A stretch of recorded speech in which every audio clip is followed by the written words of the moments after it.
We live in a world that measures confidence by visibility. If you're not posting, not sharing, not putting yourself out there, people assume something must be wrong. Maybe you're shy, maybe you're struggling, maybe you just don't have the self-belief to show up. But what if that assumption is completely backwards? What if for a lot of empaths, choosing not to be seen isn't a sign of weakness at all? It's actually one of the clearest signs of strength they have.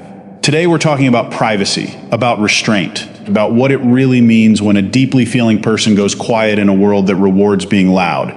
Because in a culture built on performance and validation, choosing to step back isn't a retreat. For many empaths, it's an act of resistance. From a very young age, most of us are taught, not in words, but through experience, that attention equals value. You share something and people respond. You post something and the likes roll in. Suddenly you feel seen, worthy, approved of. And the connection between external attention and internal worth gets wired deeper and deeper over time. Social media didn't create this dynamic, but it supercharged it. Likes, comments, views, shares, they've all become a kind of currency. The public measure of how much you matter.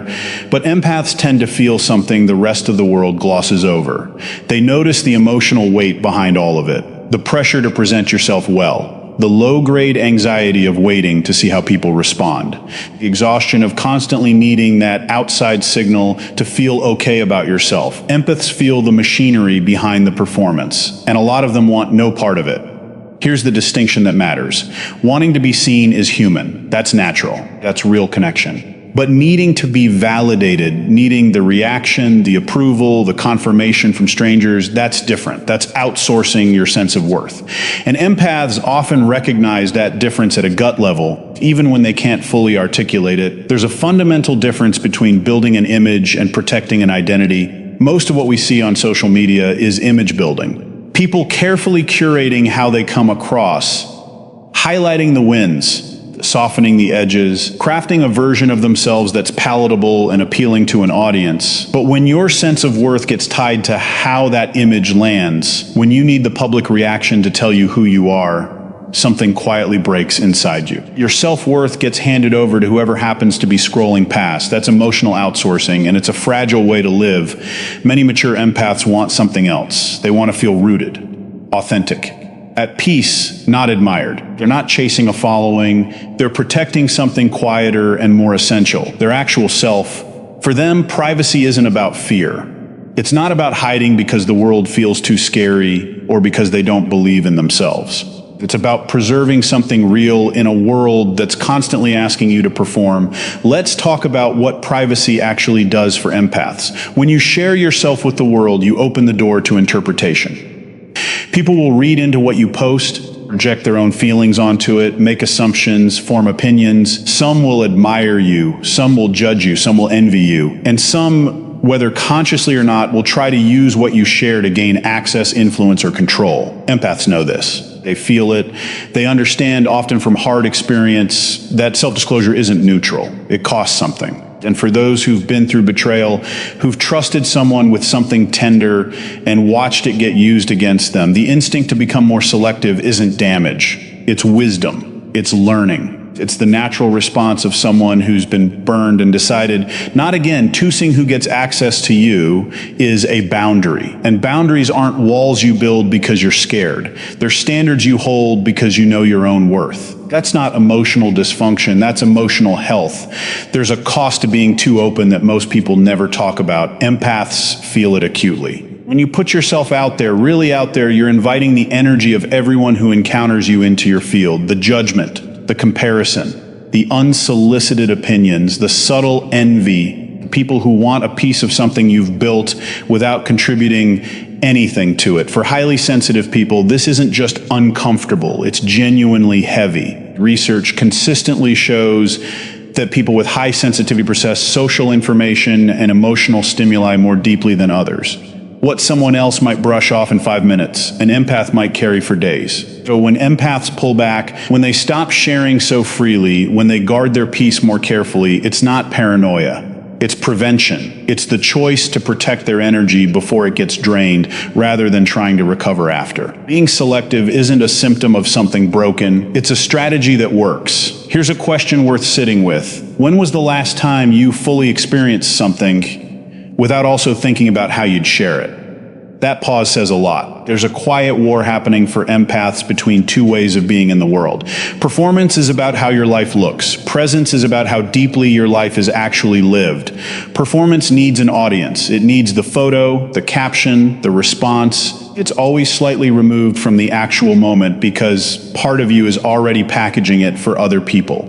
Presence needs nothing. It's being fully inside the moment. The conversation, the sunset, the meal, the grief, the joy, without simultaneously turning it into content. Empaths tend to deeply value that second way of being. And they notice that documenting a moment often means missing it. The camera goes up and something shifts.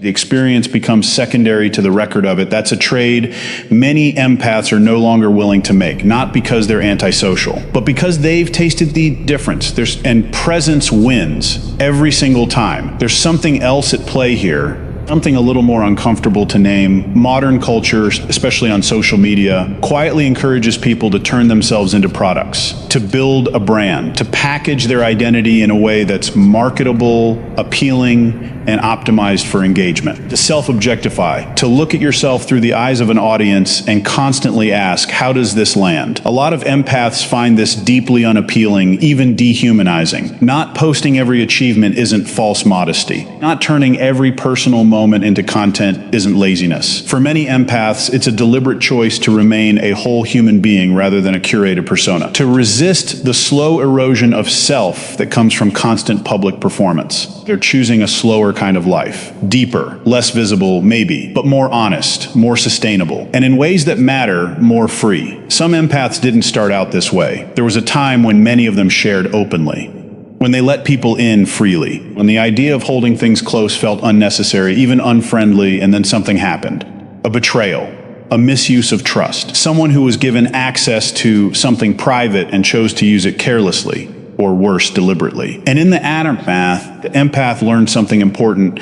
Not everyone who wants access deserves it. That lesson changes you, but it doesn't have to harden you. For many empaths, it deepens them. It refines them. They become more intentional about who they let in, what they share, or they invest their emotional energy. That's not damage showing up. That's maturity. That's a person who's learned from experience and adjusted accordingly. Becoming quieter after pain isn't the same as becoming broken. It can be, and often is, the beginning of something much more grounded.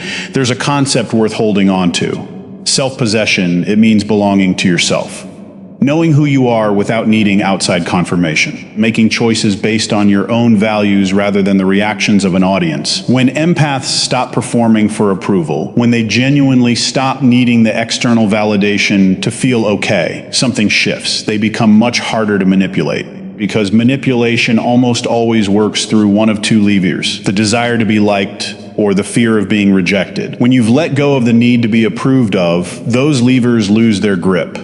Owner power doesn't come from being constantly accessible. It doesn't come from letting everyone in or making yourself available to every opinion. It comes from discernment, from knowing what matters, what doesn't, and acting accordingly. What looks like withdrawal from the outside can be something else entirely on the inside. It can be someone stepping back into themselves, coming home to their own values, choosing depth over display, and building a life that's genuinely theirs, not a performance crafted for an audience. That's not disappearing, that's arriving.